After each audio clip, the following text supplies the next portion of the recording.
Todos los gobiernos dicen servir al pueblo. Todos los políticos prometen estabilidad, prosperidad y crecimiento.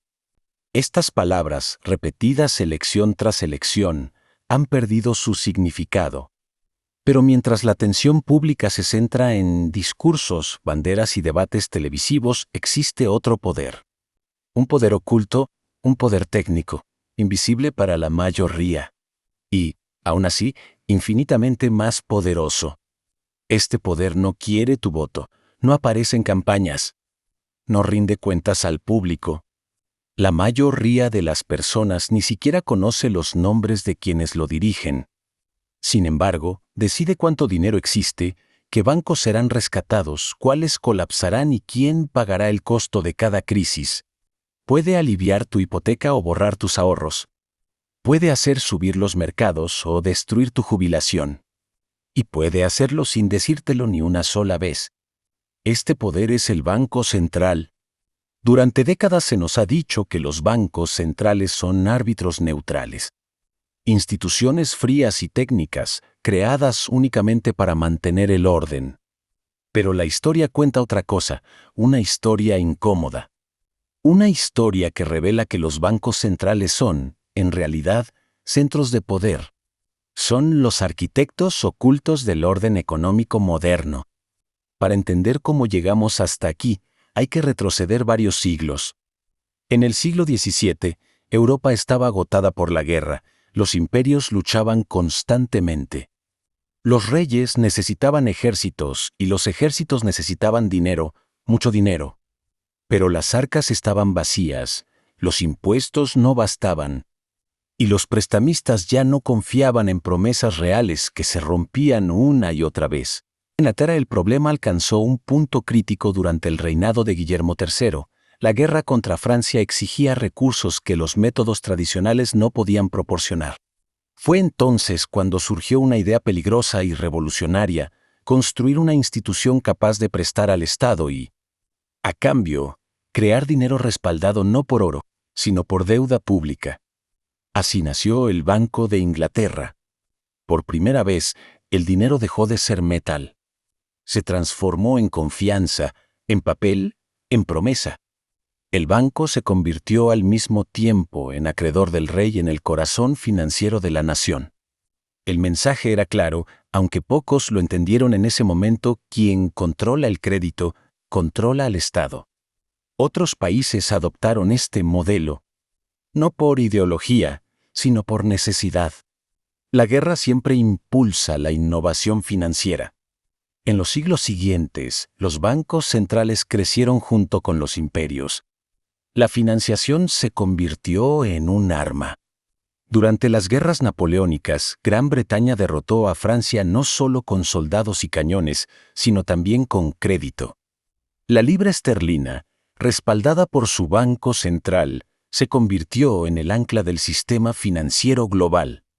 Pero la verdadera transformación llegó en el siglo XX. En Estados Unidos, el sistema financiero era caótico. Miles de bancos emitían su propio dinero, las crisis eran frecuentes. La confianza se evaporaba. En 1907 el sistema colapsó. Los bancos cerraron, las multitudes entraron en pánico. La economía estuvo al borde de un colapso total. Quien salvó al país no el gobierno. Un banquero privado, J. Paseo Morgan, desde su mansión reunió a los hombres más poderosos de Wall Street y los obligó a aportar liquidez. Una sola persona hizo lo que el Estado no pudo. Para los políticos, fue una humillación y una advertencia. La respuesta llegó en 1913 con la creación de la Reserva Federal. Una institución diseñada para operar independientemente de la política directa, pero profundamente conectada con el sistema financiero. Podía imprimir dinero. Podía gestionar los tipos de interés. Podía decidir quién sobrevivía en una crisis. En ese momento, muy pocos comprendieron la verdadera magnitud de ese poder. La Primera Guerra Mundial lo cambió todo. La guerra industrial era demasiado costosa para financiarse solo con impuestos.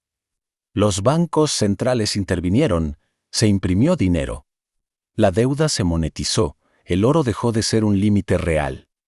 Cuando la guerra terminó, la inflación arrasó Europa. En Alemania, el Banco Central imprimió tanto dinero que su valor desapareció por completo, los ahorros fueron aniquilados, la sociedad se fracturó. Fue una demostración brutal del poder destructivo de la política monetaria. Aún así, el experimento continuó. Durante la Gran Depresión, las decisiones del Banco Central determinaron quién caía y quién sobrevivía. La inacción profundizó la crisis. Millones perdieron su empleo, millones perdieron su futuro. Una vez más quedó claro que las decisiones monetarias no son técnicas, son decisiones humanas. Y tienen consecuencias humanas. Después de la Segunda Guerra Mundial, el mundo intentó crear orden. En Bretton Woods se diseñó un nuevo sistema global.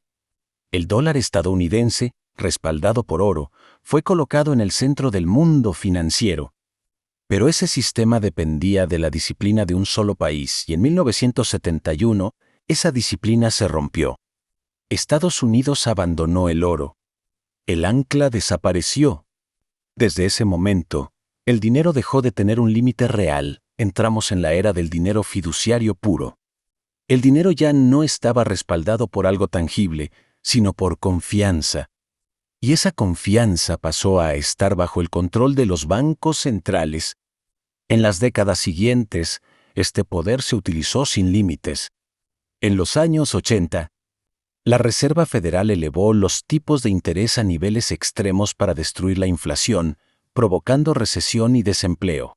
En 2008, cuando el sistema financiero global colapsó, los bancos centrales imprimieron billones para rescatar los mercados. Lo llamaron expansión cuantitativa. Fue un rescate para los bancos, una pérdida silenciosa para los ahorradores.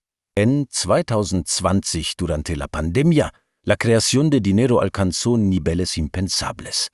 Los balances de los bancos centrales explotaron, los mercados fueron sostenidos artificialmente. El mensaje siempre fue el mismo: estabilidad. Pero el precio fue inflación, desigualdad y una dependencia total del sistema financiero respecto a los bancos centrales. La verdad es incómoda. Los bancos centrales no son neutrales, son gestores políticos sin rostro. Deciden quién sufre y quién es protegido. Inflan los activos de unos mientras erosionan los salarios de otros. Utilizan un lenguaje técnico para ocultar decisiones que afectan cada aspecto de la vida cotidiana. La historia demuestra que ningún sistema monetario dura para siempre.